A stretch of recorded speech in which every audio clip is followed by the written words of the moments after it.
racing action. But before I get into that, I'll quickly just want to apologise for not making this video last night. Unfortunately, I just didn't have the time to record it, but I did say on my Twitter handle that this video would be up tomorrow morning, so apologies for that. Also as well, quickly just want to reflect on how our tips performed yesterday. In the end, it was a good day here on the YouTube channel, as we had a winner there at Doncaster with Carden. That was a good performance by him, advertised at 9-4, was very well supported and went off nearly even money in the end. I think it was 5-4, the final SP. Away from that, we had a couple of each way returns as well with Lock Lane. That was a good one. Drifted out to 18-1 in the end, was very weak, but she ran a really solid race. And yeah, I think she's still a filly to keep on side with. I think she's more than capable of winning a race of that level of Group 3. Definitely not one to give up on. And also as well, the nap at Wolverhampton got the each way place money there. That was Vino Rouge in the 720 at Wolverhampton. So that was some good results for us. Princess Power ran okay, but just missed out there on the extra places. They were paying out 5 places with SkyBet. Typical finished in 6th place, so that was a little bit frustrating. And then Faisal as well was an extra tip of the day. Ran a perfectly solid race at Doncaster, but just bumped into an improver on the day. So on the whole, it was a good day yesterday, and fingers crossed we can have some winners for you today. And we're going to be going to Doncaster for my first selection, which runs in the Group 2 Park Hill Stakes. It's fillies race, a Group 2 there, over 1.6 miles, and you're going to want to stay to win this race. And I'm going to take a chance here with my long shot with Eileendover for Shane Kelly and Pam Sly, currently available at 14-1 with SkyBet, who are offering 4 places on the race. I'm going to recommend a 0.5 each way selection here.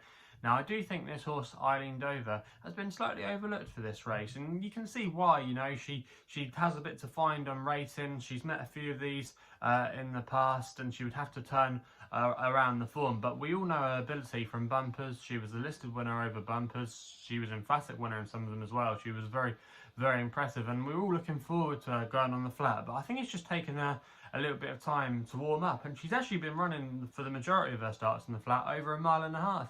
And I think she'll be suited by this 1.6 mile trip. And it was the first time she tackled it under the flat rules last time out, when she won a handicap quite convincingly. And she stayed on and really asserted in the closing stages. She was quite an easy winner in the end. Now, obviously, she needs to really step up from that performance to get involved here. However, I just wonder over this trip, she might be able to do a little bit better and be able to reverse the form against some of these rivals. She's met quite a few of them already. She met them in a listed race, some of these at Newmarket, where you had to be on the front end that day. Nothing came back. But if you go back and watch that race, she was actually rallying again in the final furlong, and I just think she got outpaced at a crucial stage. And some of those fillies that are running today from that listed race at Newmarket, they've got to prove their stamina at this trip. Also as well, she met Yes Yes on Yes Yes's debut at Haydock, but Yes Yes was in receipt of £17 that day. Going to be a lot better on terms here. I think it's about £9 the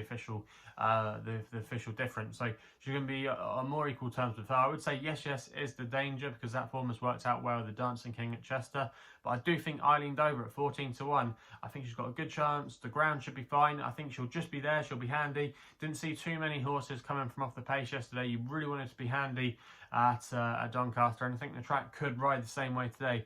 And if Shane Kelly can just get her towards the front wave, or just tracking the pace, I think she's got an excellent chance. And yeah, we know she's going to stay the trip. So at 14-1, she's going to be my long shot of the day. We then go to Epsom for the nap, where they've got an afternoon card there. We go to the 425 with a horse called My Boy Charles for Sylvester de Souza and Adrian Wintle. His horses are running well at the moment, operating at a 50% strike rate, 2 wins from his last 4 runners. Now this horse today, I think, might just be able to get an easy lead from the front. Has got a good draw to do so, and we've seen it plenty of times at Epsom. When a horse gets off on one and gets an easy lead, they can be sometimes really hard to peck back. There's not too many, well, there's no other pace angles at all that I can see. Just Jacob obviously was an impressive winner at Newbury last time out, but he's got to prove that he handles this track. So does our selection, but I think he will be more suited by it, and I just don't think Just Jacob, I'm not sure about him at Epsom today. Night Eagle is another one you have to respect. I did originally like his chances, but then when I reread this race again, I came down with My Boy on the side of My Boy Charles. I just think Night Eagle, again, he's a horse that has to be held up, and we've seen Sylvester de Souza already do it recently from the front with Island Brave. You know, take the initiative, take the bull by the horns. He gave Just Beautiful a great ride yesterday as well in the Scepter Stakes. So I think going to the front end there's not many better than Sylvester, and I think he might just be able to dictate this race from the front tomorrow, and yeah, it could just be really hard to peg back, or today I should say. I normally record obviously these videos in advance, but yeah, today I just think my boy Charles does have a good chance in this race, and at 11-4 I'm going to put him up there as my nap of the day. We then go to the evening action for tonight in 7 o'clock at Chelmsford with my next best. We're going with Pinnata here for Marco Gianni and Stuart Williams, currently available at time recording at 8-1, and I'm going to recommend a 0.5 each way selection here.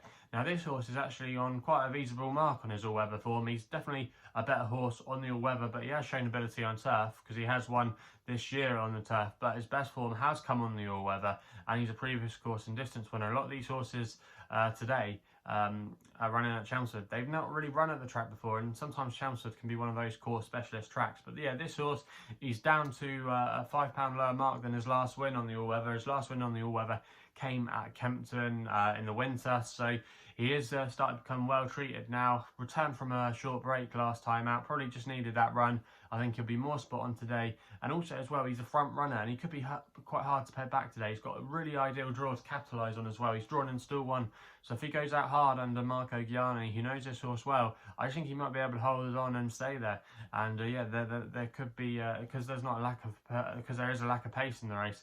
Apart from him, I do think he might be able to get an easy lead on the front end of things, and just stay there come the end of the race. So Pinnata it is. He's going to be my next best of the day, and he runs in the 7 o'clock at Chelmsford tonight. So they're the 3 tips for tomorrow's racing. Let me know in the comments box below what you'll be back in today. Also as well, if you're still enjoying these videos, remember to subscribe here to my YouTube channel at LuckyLoaders15. Also as well, let me know in the comments box what you'll be back in today. Subscribe here to my YouTube channel. Follow me on social media, on Twitter, where my handle is at LuckyLoader15.